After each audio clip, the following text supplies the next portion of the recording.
Hey guys, it is Ryan. I'm not sure if you know this about me, but I'm a bit of a fun fanatic when I can. I like to work, but I like fun too. It's a thing. And now the truth is out there. I can tell you about my favorite place to have fun. Chumba Casino. They have hundreds of social casino style games to choose from with new games released each week. You can play for free anytime, anywhere. And each day brings a new chance to collect daily bonuses. So join me in the fun. Sign up now at ChumbaCasino.com. No purchase necessary. VGW Group. Void where prohibited by law. See terms and conditions. 18+. Hi everyone, I'm Deb Flashenberg. Welcome to Yoga, Birth, Babies, a podcast produced by Prenatal Yoga Center. We will be diving into everything prenatal yoga, birth, and baby related, hoping to inspire, educate, and empower you through your journey into motherhood. Thank you for listening. Hi, I'm Deb Flashenberg. I am your host for Yoga Birth Babies, and today we have a really special conversation. Often I have it in one category. It might be pregnancy or delivery or breastfeeding or parenthood, but today I have an episode that really has something for everyone, from expectant parents to new parents, yoga teachers, and yoga practitioners. I have Mado Hesselink. She is a renowned yoga teacher and business strategist who help yoga teachers integrate their heart-centered mission with practical business and teaching strategies so they can both make an impact and a living. And she's also the host of an amazing podcast, the Yoga Teacher Resource. I listen to it every week when I'm cleaning my house. I always have Mado's voice in my head. And Mado shares her journey from having her first child in her early 20s to having her second child in her late 30s. And she really beautifully talks about her very powerful births. And you know me, I love a good birth story. And Mado it's almost like you're reliving it in a really positive, empowered, powerful way. She also talks about her yoga philosophy, her take on yoga, how she teaches. So again, I think this is going to have a little something for everything. And it was really an absolute delightful conversation. So I think you're going to enjoy that. Before we get to that, I wanted to say a thank you to those that leave a rating and review on our podcast. It helps people find the podcast. So one that just came up was from Jojo Bex. She writes, "Must listen. So informative. Deb and her guests get at questions I didn't even know to ask, from strategies for maintaining fitness during pregnancy to tips for delivery. I always know I'll walk away with something new. So thank you, Jojo Bex, for that. I also want to thank all of those people that pop into class, that hear about class from the podcast. We've got our pre- and postnatal classes 7 days a week online. Check that out in all our workshops. If you do pop into class from hearing about the podcast, just let me know, because I want to give you a special shout out and hello. We also have teacher training underway. Wow, it has been such an amazing opportunity to get to do this online and get to reach people that I know would not have been able to come to New York and take the training. We right now have the current group. We have people from all over, not just the US, but all over the world. We actually have someone right now from Switzerland, which I believe is 6 hours ahead.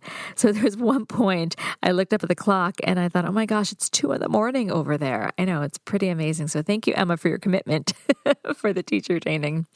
Also, if you are a yoga teacher and you're not quite comfortable with the pregnant student popping into your class, either in person or online, I have a free webinar that I think you would enjoy. It's called 3 Big Mistakes Yoga Teachers Make with Pregnant Students and How to Avoid Them with Grace and Confidence. So if you have that panic moment, I've got you covered. I've got some great tips to help you support the pregnant student in your class. Check that out on my website at prenatalyogacenter.com. All right, before we get to my conversation with Mado, we're going to take a quick break and we'll talk soon. With the Lucky Land Slots, you can get lucky just about anywhere. This is your captain speaking. We've got clear runway and the weather's fine, but we're just going to circle up here a while and get lucky. No, nothing like that. It's just these cash prizes add up quick. So I suggest you sit back, keep your tray table upright, and start getting lucky. Play for free at LuckyLandSlots.com. Are you feeling lucky? No purchase necessary. Void where prohibited by law. 18+ terms and conditions apply. See website for details. Hi, Mado. How are you today? I'm really good. Just got back from a walk, which was amazing. Oh, that's nice. My daughter and I took a little walk around the neighborhood earlier, so it's nice to get out in these times. So as I was saying before we started taping is, I've been doing yoga for years, but I realized I don't talk about it as much as I used to, especially to a mother. Even though all my students are that, I realize a lot of my teachers that I grew up with either had kids a long time ago or didn't have kids and really focused on their career. So I think it's going to be really exciting to talk to an established yoga teacher and talk about how motherhood fit into that. So thanks for coming on my podcast. Oh, I'm so excited to be here. So I guess let's jump into a little about you and how you got into the world of yoga. I was introduced to yoga when I was in college. I was a theater major, which is so funny nowadays because I completely burnt myself out on theater by being a theater major, and I did none of it after college, but I loved it before college. I majored in theater in college, and my theater professors introduced me to yoga. They also introduced me to martial arts, and I got involved in a pretty intense and awesome in many ways dojo during college. And at the time, yoga felt like this really soothing complement to the martial arts, it was very intense. It was very physical, and there was a lot of endurance involved. So when I graduated from college, I did both of these things at the same time. But when I got pregnant, it became very clear to me, and really, especially after my older daughter was born, that I couldn't do both, that I just did not have the bandwidth in my life to do both. And because of how nurturing the yoga felt in comparison to the martial arts, that was like a clear winner for me of what I needed at that time. And then what made you decide to become a teacher? Well, I was actually in teacher training when I got pregnant. Okay. So I just loved yoga, and I loved the way it made me feel, and I wanted to help other people feel that way.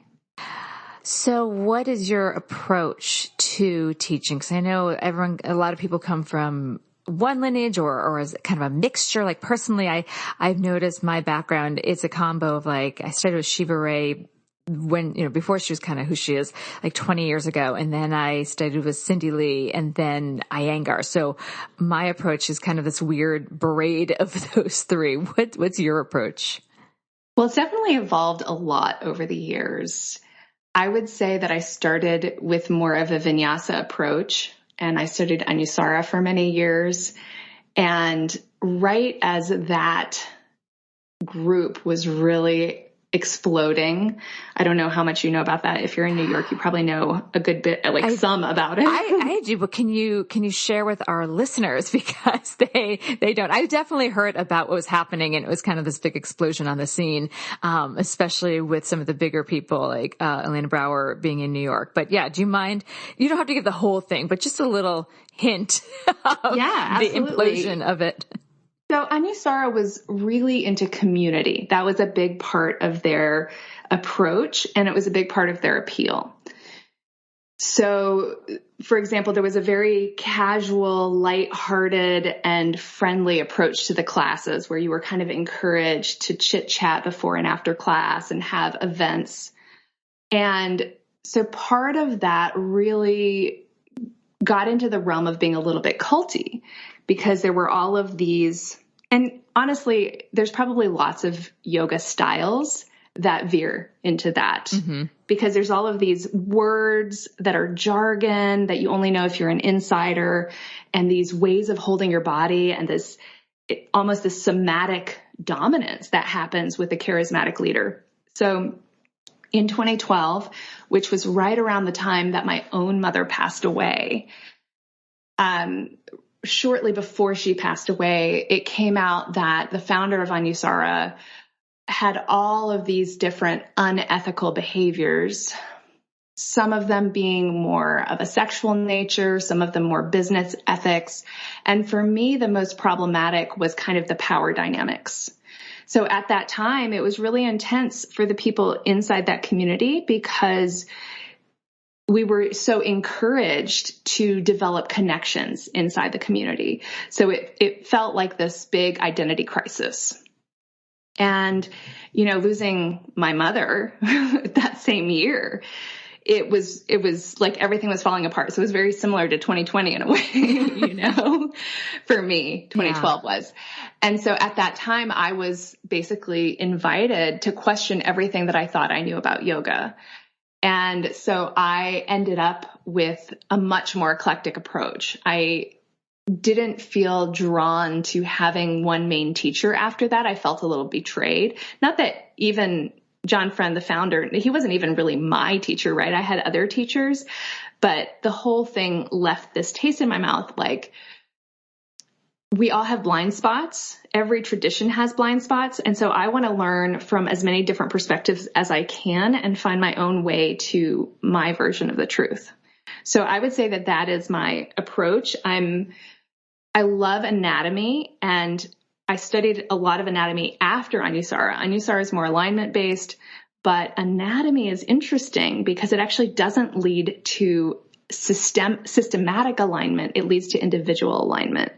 So that's more my focus now, but also creative freedom and the nervous system and individuality and allowing people to find their own way into yoga. Oh, I love that. Yes, I 100% agree. And I know that you love anatomy because I know that you and Livy are good friends, and she was on my podcast recently because of you, because I heard you guys having a SOAS conversation. So I'm like, ooh, we need to go there. So thank you for all the anatomy you put out there and for what you do. And I love that you were talking about that the anatomy understanding really can lead to an individual practice.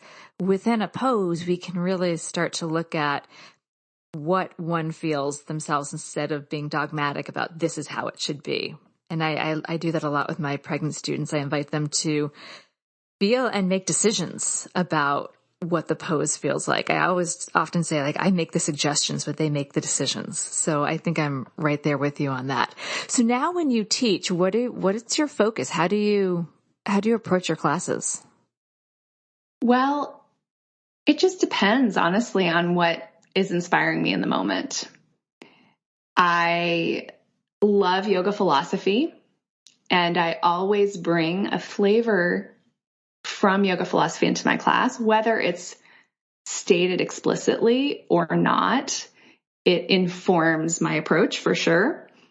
And I always like to start with a check-in. I always like to start by inviting my students to notice the present moment and to set aside temporarily any stories that arise about the present moment, but instead really examine it with curiosity, and then to go from there into a journey of exploration of movement and staying in the present moment as we move, noticing how our experience of the moment changes throughout the class, and then a check-in again at the end to reflect on the journey. I really like that.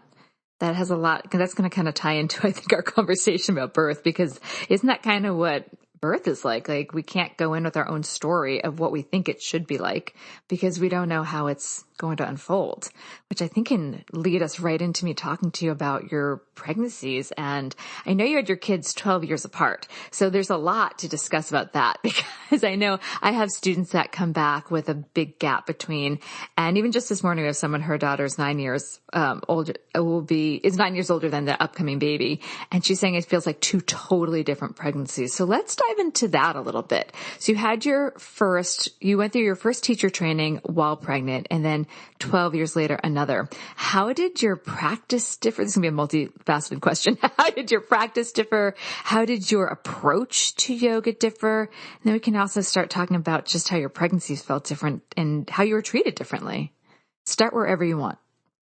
Okay. So I actually wasn't teaching yet with my first daughter, and I dropped out of teacher training. Oh, okay. I still remember I called the director of the teacher training, the leader, lead teacher, and I told her I was pregnant. And she called me back and left a message for me, basically saying, well, yoga teacher training is a big transformation on your body, and pregnancy is a big transformation on your body. And most people don't complete it if they get pregnant.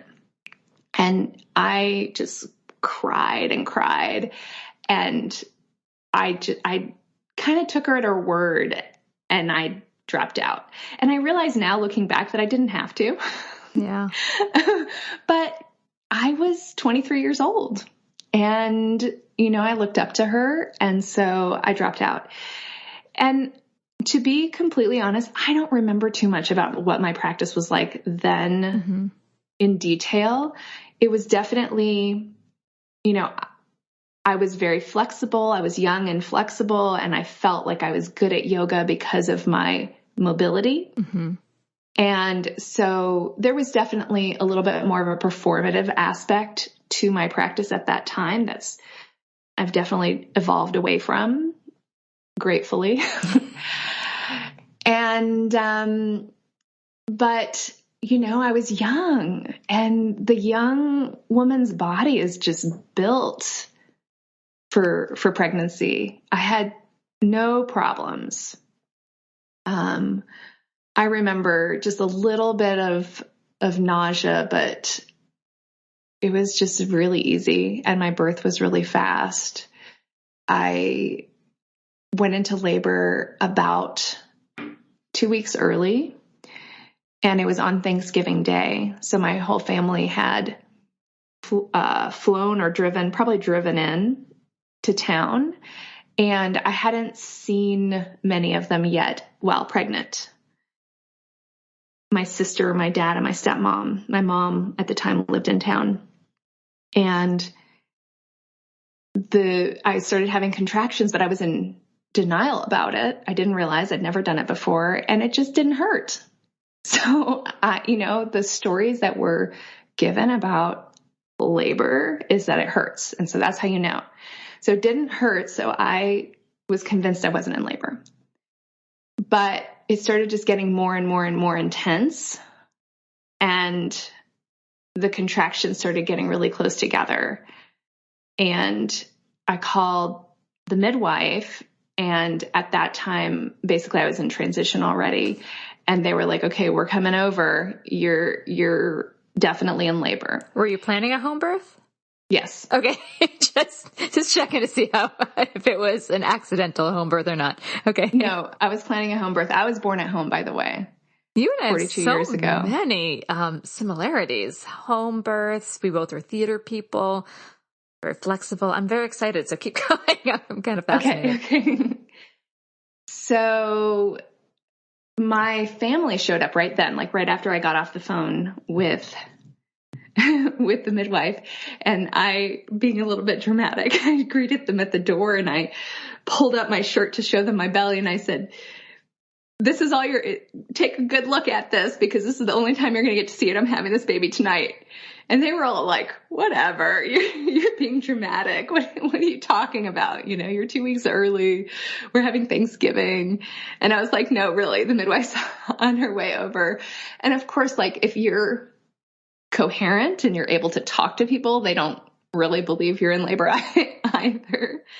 And, so my daughter was born like an hour later. They were, for the first, they were, carrying tables out and food out to go move to my mom's house.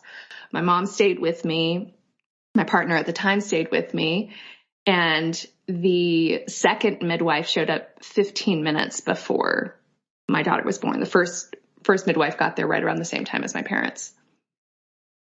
And yeah, I mean, by the way, it did get painful. Eventually I did not have one of those blissful births, but the first, I would say maybe the whole thing was like 4 hours. So the first 3 hours of it, there was no pain at all. The second or the last hour was definitely like a train, a freight train, like there was no getting off. So that was my first birth story. And I definitely, at least at the time, believed that my yoga practice was helpful. I still do, actually, because I have this memory of recognizing that I had to surrender. that this was, that there was no controlling it. And so that was what I did. And I do believe that is, I don't think that that's the only factor. I think there's a lot of things going on in a birth, but I think it's helpful to be able to surrender. And I think it's unhelpful to try to control it, because that is just not possible. Yeah, it's like a wild river that's just going, and we're just trying to ride that river. That's how I often visualize it. Yeah, that's a good one. Yeah. So let's talk about then when did you start teaching after you had your first child? About 2 years later. And how did motherhood play into that? I find a teaching schedule with a child or 2 kids challenging. How did that work out? And do you feel like it changed anything with your approach? Well, I'm not sure if it changed anything with my approach or not. You weren't a mother before. That's true. Right. But I did get a job teaching at the Y, and they had childcare. And so that was how I was able to teach. That is helpful. Okay. So then let's talk about shifting forward to then 35, having another. And that's 35 is kind of a big mark for a lot of people, that they're put into a different category. And especially, having a baby at 23, and like you said, a young body, a flexible body, really no bumps. How were things different, and were you treated differently at an older age? Well, I would say no, I was not treated differently, because I was at the same midwife practice. Mm-hmm. And they looked at my chart and they said, you know what, we really look at your fitness and your health, and we don't care so much about your age. So that was really nice. I guess I was lucky about that. Yeah. Yeah, because I had 2 home births, but I remember still, I had my daughter at 40, and I did check in with an OB, and I had a home birth midwife, and they were not the midwife, but the OB, who's still fantastic and supportive, did have me do some genetic testing. And I just remember they pulled out this chart. They're like, well, this is where you were for the possibility of having problems 3 years ago when you had your first. And they flipped this chart, and this is where you are now. And it just was scary. So I'm guessing you did not have any of that scary stuff. Nobody tried to scare me. I did have some genetic testing, and my husband, who is different from the father of my older daughter, is a lot older than me. So we knew that, that there was some concerns about his age more so than mine. Mm-hmm.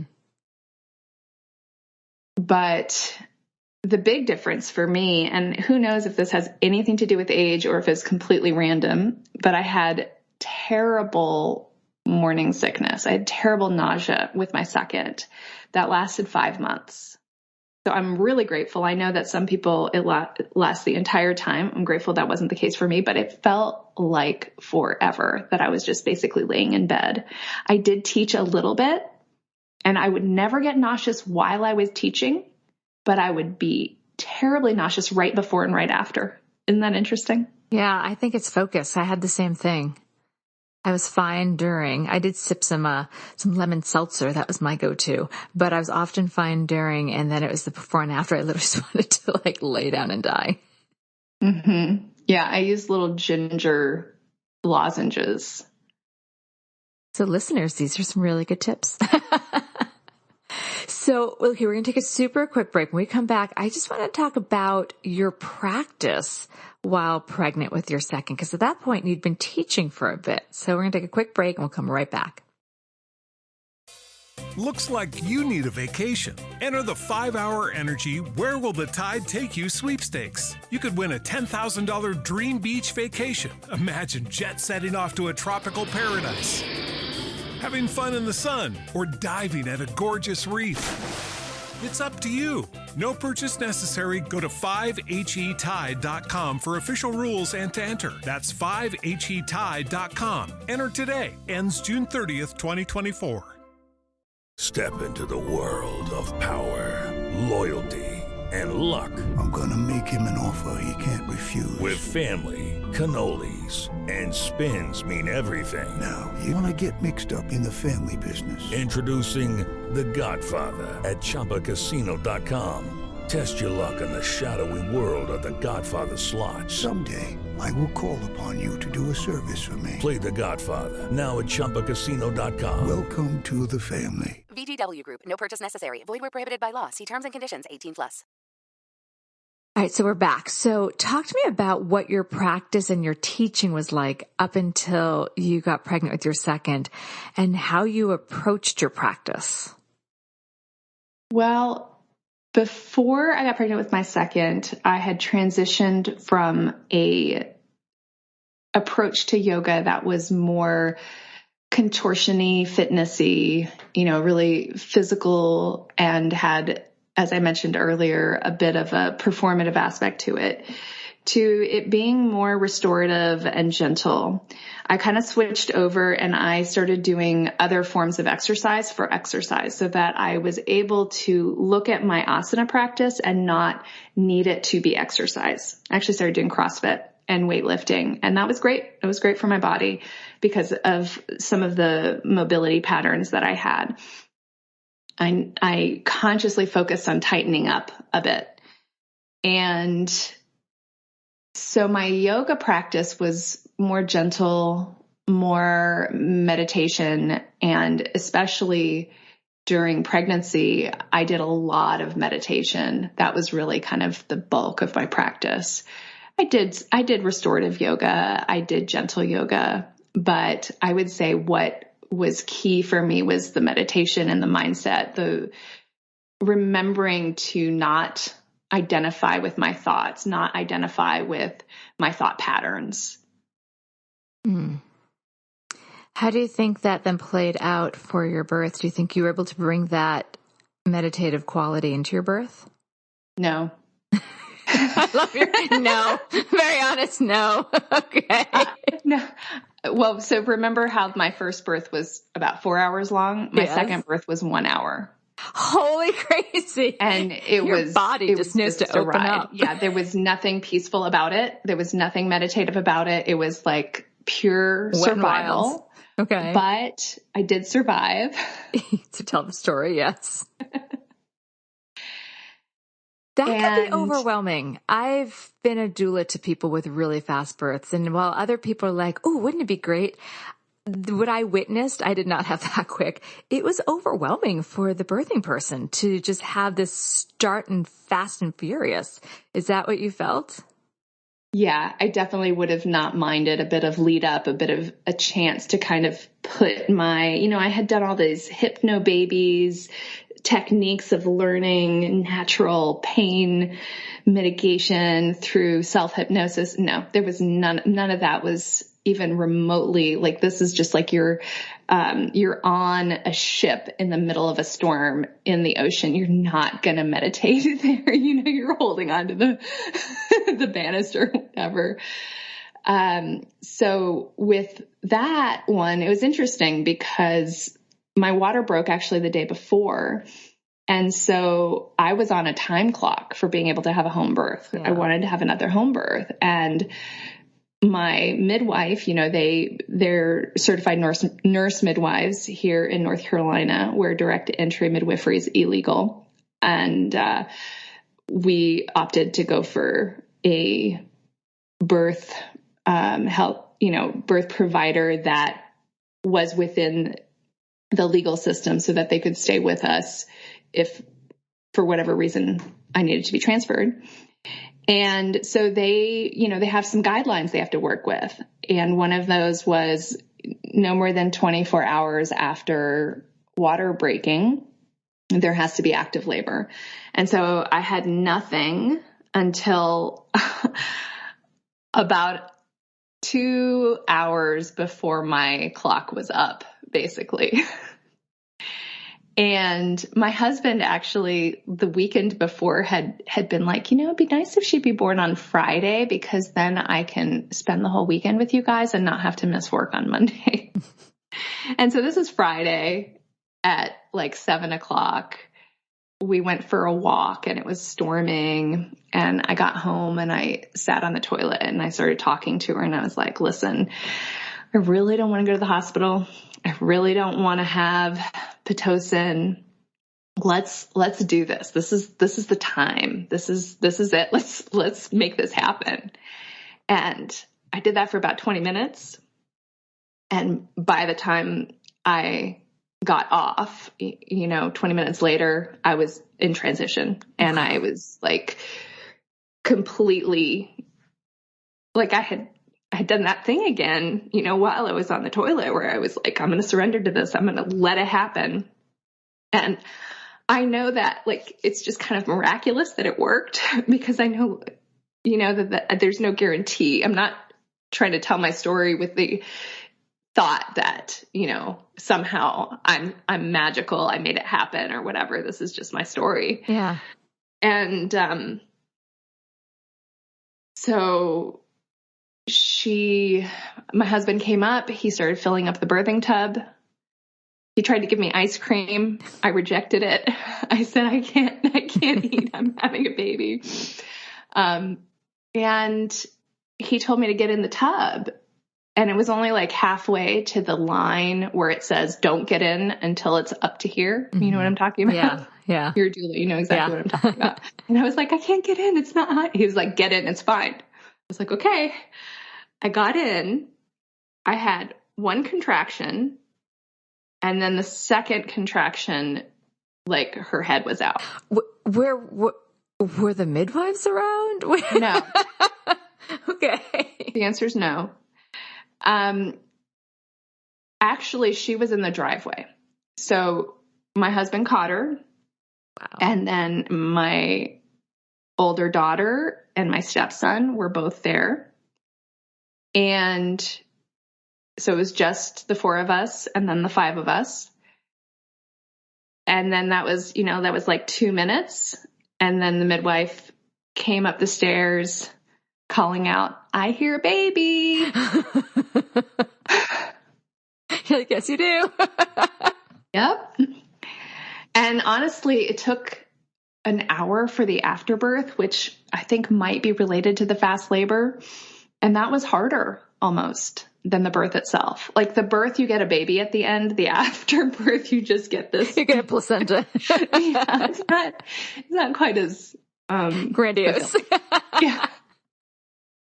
Oh my gosh, I have to, I love birth stories. I didn't know we'd get so deep into them, and I'm just smiling ear to ear because I did a podcast yesterday with one of our students that just had her baby 4 weeks ago, and they're just such different stories. And when it's the kind of thing that just makes an impression on you, no matter how far in the past it is, and the fact they can like hear you reliving it's beautiful. Thank you for being so open and sharing that, because it's a big story. It is part of who you are. So thank you for being so open with that.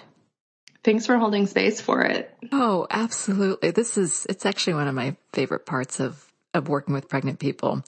It's to let them have their own birth, unwind, and then let it be as it is. But after I'm still visualizing. I don't even know what your house looks like, but I have a whole visualization of your bathroom with your family there and the midwife coming up.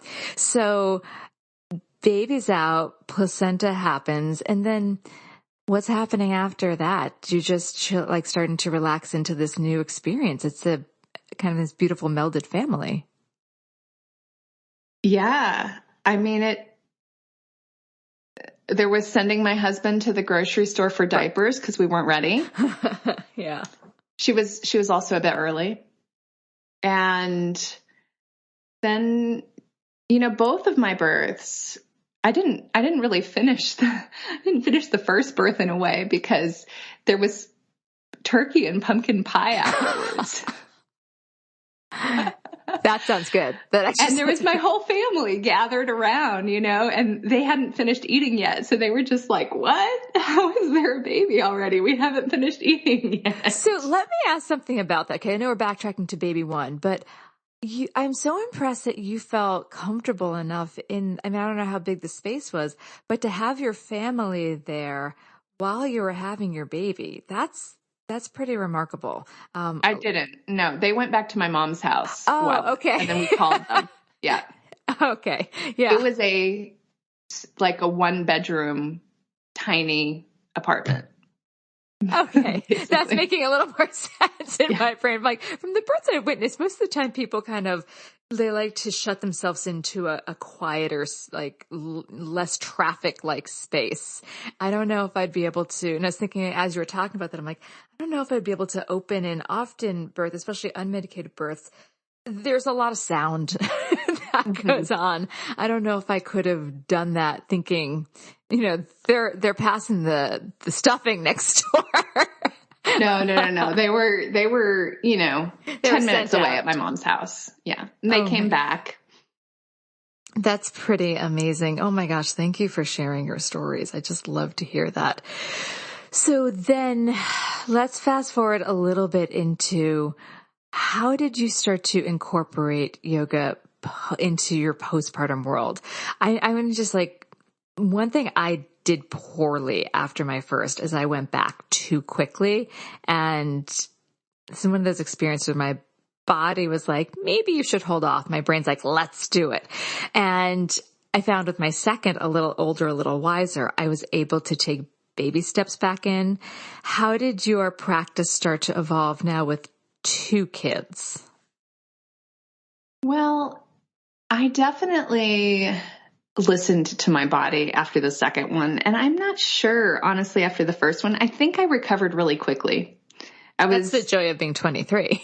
Yeah, I was 24 by the time she was born, but same difference, right? It was just this body that was just made for it, And when I was 37, by the time my second one was born,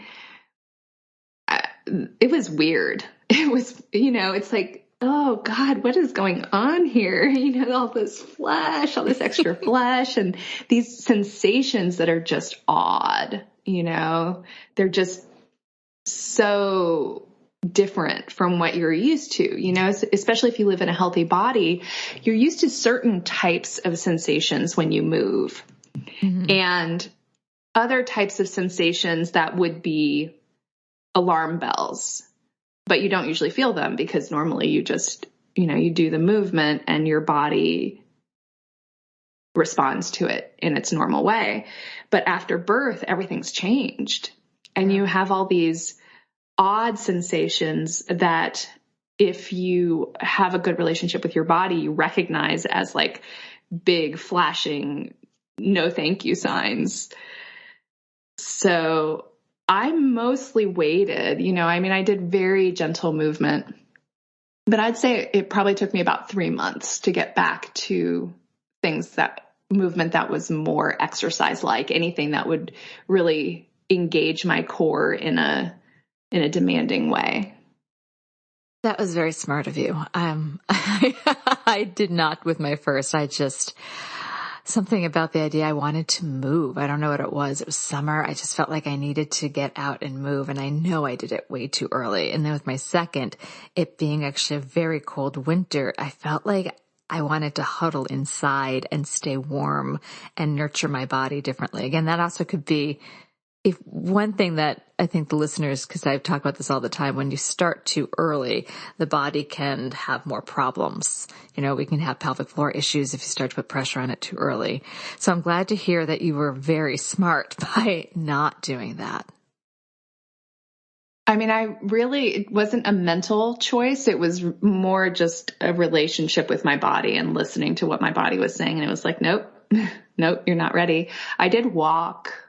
Walking felt good. Walking felt safe, but nothing where there was a lot of load on the pelvic floor or the abdominal muscles. That's really smart. And I love that you keep talking about listening to your body. I've been focusing a lot on this in class for the last, I was going to say a year. I'm like, or 5 or 10. But, the idea that we often tell people to listen to their body. And I think one of the best things a yoga practice can do is to teach people to listen to their body. Because some people can walk around, you come from a theater background where your instrument is your body. So there is that conversation, but it's so hard to say to people to listen to their body if they don't know what they're listening for. If they're not used to sensation, everything can just be marked as bad. Do you know what I mean by that? I'm sure you probably. I do. Absolutely. Yeah. And I think that one of the challenges for us as yoga teachers is helping our students be patient, that listening to your body doesn't mean that your body doesn't communicate in the same way as another human would communicate. Mm-hmm. So it's not like you're not listening to your body for some sentence that is going to give you immediate insight. You have to first develop a relationship. So you have to just start with the listening without any expectations of answers. Mm-hmm. And I think that's hard because in our culture, we're really conditioned that we want results fast. Mm-hmm. And so this type of perspective of saying, invest in this relationship, that's a big challenge. But I do think that it's a little bit easier when you're talking to moms and parents, because there's this child that isn't going to respond to them right away. And they still need to pay attention and listen. And they're not going to know what to do always immediately. The signs aren't going to be clear immediately. So I think it's similar with the body, where we have to learn the signs and we have to be patient and just pay attention and be willing to be in that space of like, I'm feeling something and I don't know what it means, and that's okay. And it can be uncomfortable. It can be really uncomfortable to sit with that. I don't know what this is, or even to sit with discomfort and be like, I think we can explore what this discomfort is. Because sometimes we feel discomfort, we immediately like, this must be bad. But it could be discomfort to, especially I do with my pregnant students, it can be discomfort to be like, okay, I'm uncomfortable, but what can I do with it? Is it a discomfort that's causing harm, or is it just sensation I hadn't felt before? And then we can start to work on kind of raising our threshold of that. Does that make sense? Absolutely. And it parallels so perfectly with parenting an infant, because sometimes babies just need to cry, right? Yes. Sometimes there's nothing wrong and the baby's crying just to release some steam, just to express themselves. And so part of what we need to do as parents is recognize, okay, is the baby hungry? Is the baby in pain? Is the baby, what kind of cry is this? Is this just a letting off steam cry? Can I just hold my baby as it cries and be okay with it crying? Like, my nervous system is calm. I'm recognizing that all is well, and my baby's crying. Whereas a lot of times first-time parents will get very anxious when their baby cries, especially if they can't figure out a cause for it. Like, it hasn't occurred to them that there may not be a reason other than just, stress or tiredness or whatever, and that the crying itself is healthy. Yes, I remember when I was teaching back in person a while ago, when I would teach my postnatal classes, and the parents would get very anxious. I would often, ask, do you want me to hold your baby if it's crying? And the baby often calmed down with me because I wasn't stressed about the baby crying, but as a new parent, you want to know what you can do to help that baby. And I think the babies can feel if the stress and anxiety coming off the parent. And so I had no stake in the matter. Like, I'm just going to hold this baby until hopefully it calms down. And that way the student can get the class in. But yeah, when my body was calm, the baby responded to that. But it's so hard as a new parent. You don't know what, you're doing. You want to try to help your child. Although my kids are 6 and 9, and sometimes I still don't know what I'm doing. I don't know if you can speak to that. Oh my gosh. Well, yeah, my oldest one is about to turn 18, and I would not write any books on how to parent an 18-year-old at this point. But I love what you're saying about how the parent affects the child, because it's the same thing with our relationship with our bodies. When we notice discomfort in our bodies, it actually can teach us about what's going on in our own minds. Mm. So sometimes the discomfort we feel in our bodies can be a reflection of what's going on in our minds. And by paying attention to the body and investing in that relationship and starting to learn how do my thoughts and my feelings manifest in my body, then it gives us some insight, because reflecting on our own minds is very difficult. Like metacognition, man, that's like one of the hardest things you can do. And in fact, one of the main techniques to learn how to do that is to pay attention to the body, and then use those signals to give you insight on what's going on mentally and emotionally. And that's why asana is so interesting, because it's so specific. We can pay attention to what we're feeling within the poses, check in with our mind. Where our eyes, are they darting around? Is my mind really active? Oh, I love, we're bringing it back to the yoga mat. Mm-hmm. So I want to just ask a little bit, because you've been teaching for a while, how do you feel when you have pregnant students in class? Do you feel calm about it? Do you feel secure? What could you offer also to teachers, newer teachers especially, when they have a pregnant student come on the mat? How do you invite them to handle that?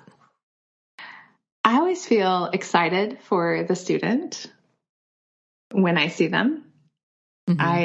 I definitely don't feel nervous about it, just because I've been pregnant twice. Yeah. And I recognize that the level of discomfort I felt was much higher than the level of risk. So I was going to be uncomfortable way before I was going to be in danger. Mm.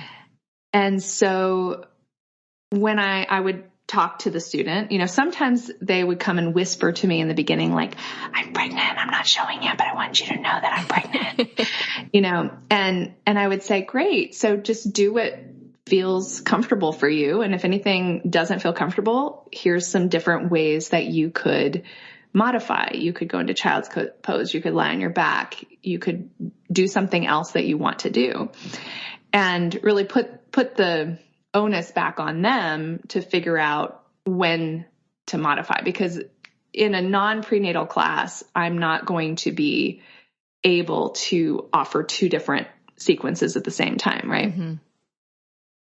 And a lot of times, maybe if they're visibly pregnant, I definitely would give them the main time that I give modifications for a pregnant person would be if we're doing anything prone on our bellies, I would have them do something similar on their hands and knees instead. Mm-hmm. Or if we're doing twisting, that was more of a closed twist, I would give them an open twist to do, so that they're not compressing their bellies in a way that's uncomfortable. And to that degree, I can modify for them for an individual in a class, but not every single thing, because I don't want to second guess what they're capable of, because everybody's so different. Mm-hmm. Some people, especially if they've already had a strong yoga practice before, can do almost anything almost the entire time and feels good about it. And other people are nervous about any amount of discomfort because they're afraid that discomfort means danger, mm-hmm. which it doesn't necessarily. And others are just nervous about being pregnant because of the culture of fear that we have around pregnancy, where nobody, it's understandable because these little children fill our hearts up. And so we want to keep them safe. And we know that that's our prime directive as a parent, is to keep them safer. And so you were talking about new parents, brand new parents, especially first-time parents. That time of pregnancy can have a lot of anxiety around it. So my goal as a teacher when I have a pregnant person in my class is to not feed into anxiety, not say anything to them that's going to make them think that there's danger that they need to be alert for, because I think they're getting that message way too much already. Mm-hmm. And instead really focus on comfort and focus on having an experience that is nurturing for them and enjoyable for them. That is great. As you were saying that, it kind of popped in my mind that you really have a comfort level and a strong belief in the power of the pregnant body. Do you think that can come from the fact that you were born at home, which means that your mother really trusted the process. Well, no, because okay, great. My cord was wrapped around my neck 3 times. Oh, wow. Okay. It was amazing that I survived being born at home. The doctor, okay, you want another birth story? I do. I always do. I was born in Kyoto, Japan in 1978. And my parents were hippies. They're both from Europe. They were living in Japan. And so there's a language and culture barrier there. They went to the village doctor and they said, we want to do a home birth. And she's like, okay, no problem. And so, they go to her. She goes, my mother sees her for prenatal care. Okay, we're doing a home birth, right? Yep, no problem. Well, my mom goes into labor and sends for the doctor. And the doctor says, okay, come to my clinic. And my mom was like, no, I'm doing a home birth, remember? She's like, no, come to my clinic. So my mom's like, well, we're just going to do this on our own. And my dad starts boiling water. And, that doctor is probably sitting there like, these stubborn foreigners, what the heck? And she shows up like minutes before I was born, checks for the cord, realizes it's wrapped around my neck, and cuts it and saves my life. Oh my goodness. Okay, that is not what, see, I had a preconceived idea that when you said home birth and you had them, like, I made an assumption. Clearly I shouldn't do that, but that it was a really positive experience that you had heard. So let's go to what sparked, knowing that it was a very close call, but also it was almost an unassisted, so which is kind of a different situation. What sparked your trust in the process to feel confident to do a home birth? Because I don't think it's for everybody. I don't think it's a good or bad. I don't want to put like home birth on a pedestal and then those listen and be like, but I had hospital birth. It was great. Absolutely. I think it takes a deep confidence in the body to do that. Does that make sense? You know what I mean? I do. Honestly, I think it was culture. Meaning my mom had a home birth. She had a second home birth with my sister, my younger sister, and there was no problem there. And, we do lots of not super logical things because of culture, right? I think most women do hospital births, not because they have really examined the evidence behind both, but because no, my mom gave birth to me in a hospital. That's what we do. Right. So I think that was honestly, the biggest reason that I had home births is just, that's what we do. That's what my family does. Do you think your daughters will? Gosh, I have no idea. Do you think they know they were born at home? I'm guessing they do. They love their birth stories. Yeah, my kids, they definitely, like when we would drive, we moved since out of New York, but when we would drive by, my son would be like, I was born in that apartment building. I'm like, yes, you were. Because now my yoga studio is literally across the street from it.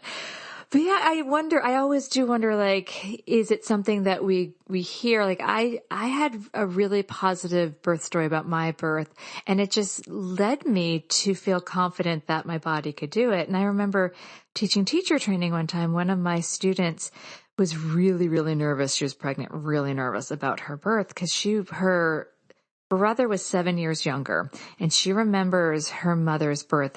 She remembers her mother going from the front door of their house to the car. And the whole time, my student told me, she kept saying, I think I'm going to die. I think I'm going to die. I think I'm going to die. So my student was terrified because she grew up feeling really nervous about birth, that it was a dangerous thing. I mean, her brother came out, was fine. But I think the stories we hear, and as you said, the culture around really can imprint how we view birth and what we feel comfortable participating in. It's so funny. I never thought about the fact that my birth was risky. Like that thought just didn't cross my mind because I was okay. And in my mind, I was like, as long as I have a qualified birth attendant, it'll be fine. Yeah. For some, yeah. And some they have But to I have no transfer. idea why. I don't know why. That's okay. We don't. I do think that yoga played a role, though. Talk to me about that.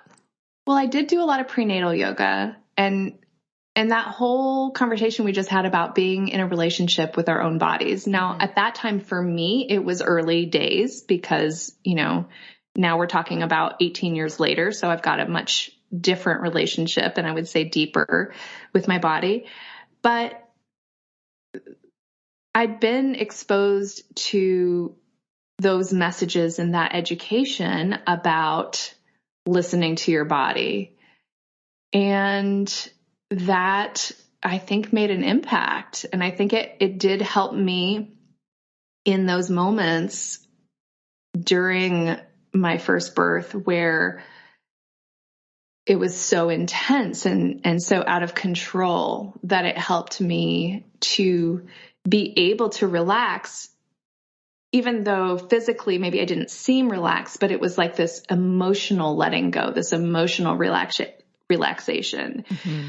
And even a willingness to just meet the moment, whatever was going to happen, like a courage kind of happened. Mm. It definitely felt like a rite of passage. And it was like, it's like, I didn't feel like I had a choice. Like I had to be courageous. I had to step through this threshold and into this new role. Yes. That is that threshold of matrescence, that moving from maiden to motherhood. And every person that births in any manner, they meet that threshold. It's challenging. Some can come at it with courage. Some come at it with trepidation, but every person that does cross that threshold does meet some sort of emotion at it. You said that so perfectly. Thank you. Yeah. I love that. All right. We're going to take a super quick break, and we come back. I'm going to offer you kind of a broad question as we wrap up as a parent or teacher, because you're giving such great information for both. If you can offer one tip or a piece of advice for new and expectant parents, actually, I'm just going to throw an and one tip for new yoga teachers. We'll be right back. Okay, round two. Name something that's not boring. A laundry? Ooh, a book club. Computer solitaire, huh? Ah, sorry, we were looking for Chumba Casino. That's right. ChumbaCasino.com has over 100 casino-style games. Join today and play for free for your chance to redeem some serious prizes. ChumbaCasino.com. No purchase necessary. Void where prohibited by law. 18+. Terms and conditions apply. See website for details. Okay, we are back. So first do something for new and expectant parents, and then put your teacher hat on, and then offer something for yoga teachers. I'm going to give three things because I want to give something different for expectant parents, sure. especially the one about to give birth. Because to me, that willingness to surrender was so key. And if you can practice guided relaxation and guided meditation that trains your nervous system in release, in the sense of letting go and letting, being in that river and letting the river flow around you, I think that whatever ends up happening with your birth, you benefit from that skill. So that's what I recommend for expectant parents. For new parents, the skill is similar but slightly different. It's about monitoring your nervous system. And you want to train yourself, and you can use yoga. Yoga is excellent at helping you develop this skill. Use yoga to help you notice where you are, where your nervous system is. And it's more complex than this in reality, but it's helpful to think of it as sort of a continuum between activation and sedation. So your nervous system will be somewhere on that continuum. And when you're really activated and your child is really activated, you're going to feed each other. Feed that activation, right? And that's not always what you want. So the more that you can just learn to notice where you are, this is the first skill. This is the key skill. Notice where you are on that continuum so that you can start to bring yourself where you need to be.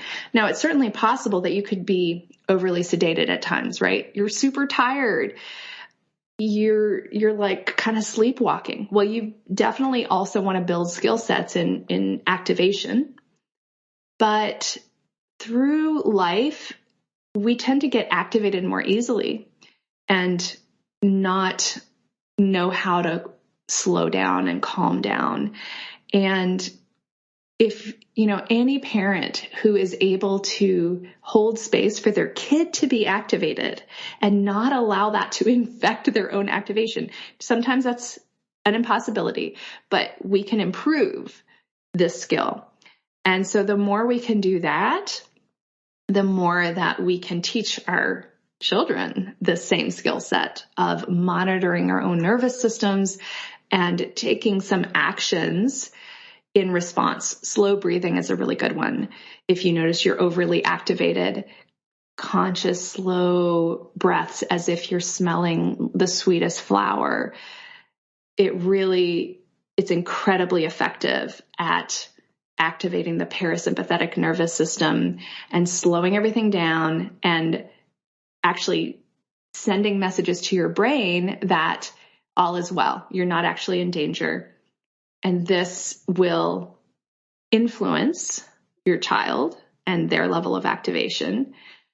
And I believe, and I hope that it also teaches by example how to do this, because it's a life skill that we could all use for sure. That is, I needed that reminder. Sometimes we know things intellectually and kind of stored back in our brain. We're like, yes, of course I know to do this. But then sometimes you just need someone to remind you to take a deep breath. I know at this time right now where many of us are living kind of one on top of each other all the time, taking that pause, taking that breath when your child might be, I like you're overactivated. I'm going to use the word edgy and irritating, can help me not be edgy and irritated. So thank you, because I know I'm going to be using that very soon later today.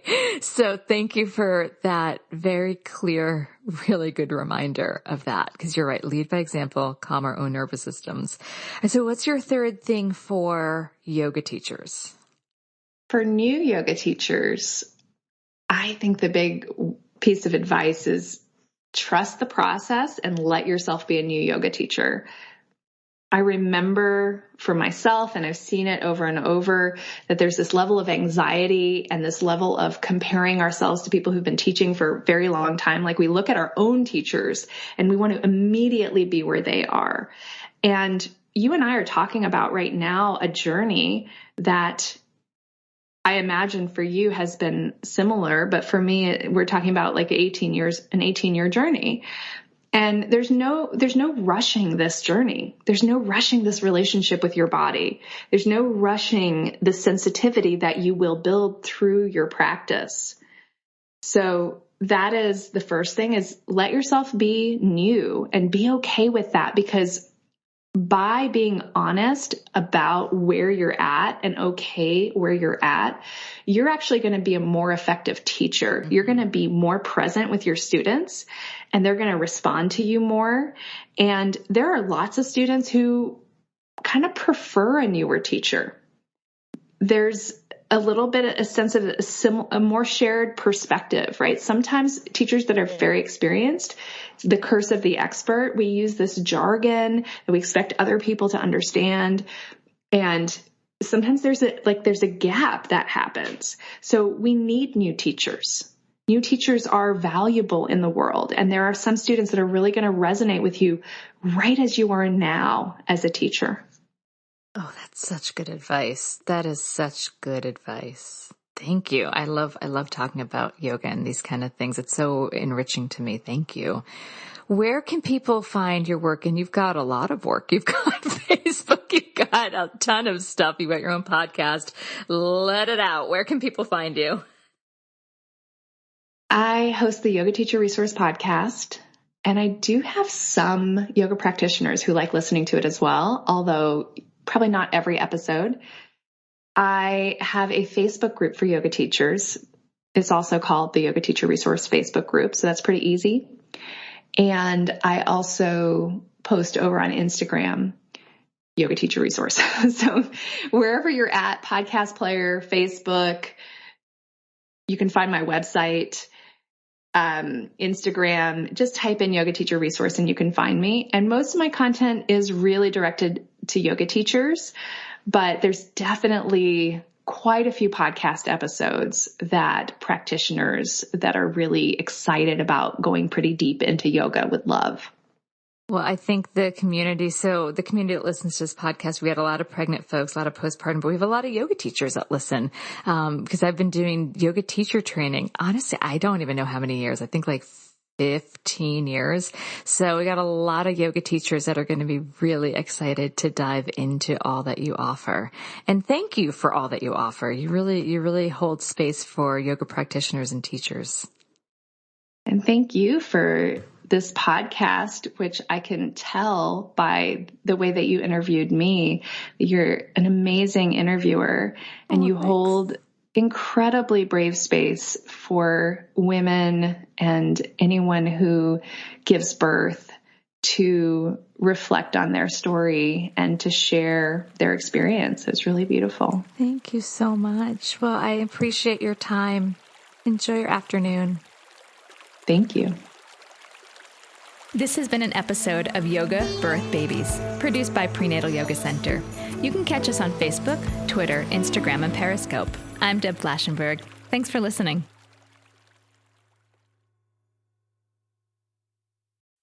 Swimsuit? Check. Sunscreen? Check. Phone charger? Check.